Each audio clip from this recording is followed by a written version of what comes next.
my name is Kate Hula, and this is my personal introduction for Module 1. I am from a small town in Kansas called Council Grove, and I got my elementary education degree from Kansas Wesleyan University in Salina. I'm getting married in October, which I'm very excited about. My fiance's name is Orion, and we have 2 dogs. The one that I'm holding is named Axel, and the one that he is holding is named Rook. I teach 2nd grade in Salina, and I just finished up my 3rd year teaching, so I'm going on my 4th this August, and then I am getting my master's in ESOL. There are 3 types of mindsets that we learned about in our reading that successful school leaders have. The first one is that all students can learn, knowing that teacher collaboration over isolation is important, and then as well as happiness and optimism. I agree that all 3 of these are important mindsets for school leaders because we need to be believing in our students so then they can believe in themselves, as well as having teachers working together because that allows them to bounce ideas off each other instead of just doing things the same way all the time, as well as having a positive mindset is very important because it will help to create a positive work environment. We also learned about the 5 types of dispositions. We have confidence, risk taker, and decisive, sense of humor, and being empathically assertive, as well as being a learner. Once again, I agree with all 5 of those. I think it's important for school leaders to be confident in their abilities and what they choose, as well as taking risks because we don't always do what's best for the majority. We need to do what's best for our school.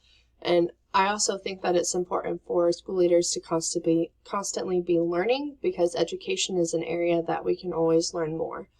So I agree with those 5 types of dispositions. We also learned about 3 types of practices. So we learned about focusing and prioritizing, examining feedback and data, as well as emotional intelligence.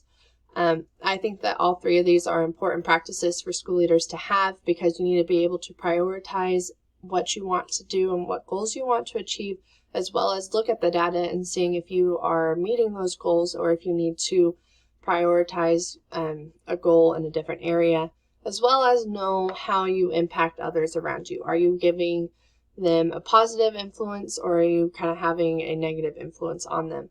And figuring out how you can improve if you are doing a negative influence. As well, we learned about the 8 principles of ethical leadership that a school leader has. They have personal courage, they put the public interest ahead of their own, they are able to have self-control and self-discipline as well as integrity.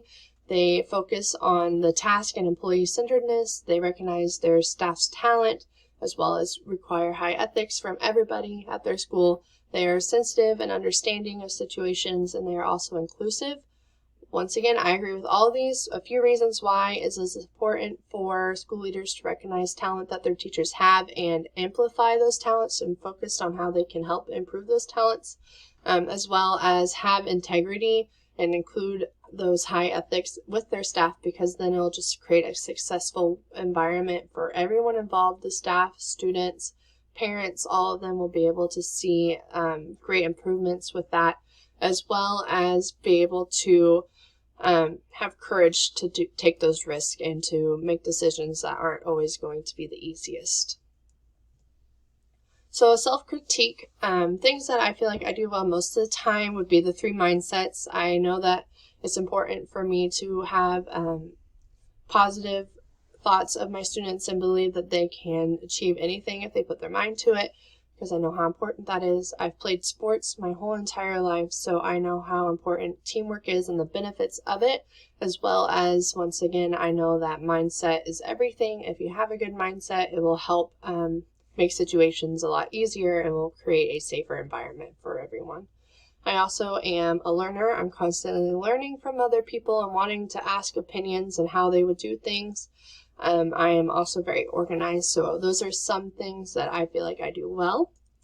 But areas that I need to work on would be my confidence and like courage. I care about what other people think of me, which isn't always necessarily a good thing, especially as a school leader, because you're going to have to take risks. And you're going to have the confidence in your abilities to not care about what everyone thinks of you, because some people just aren't going to agree with you, and that's just part of being a leader. So you need to have that confidence to take those risks for your students and your staff and do what's best for them. As well as I need to work on analyzing data a little bit more, because I tend to see everything instead of just prioritizing a little bit. So how does this all support educational success for everyone? It helps to create a positive school environment, like I've mentioned before. The staff feels supportive because they know that the school leader is doing everything they can to improve everything for their school specifically.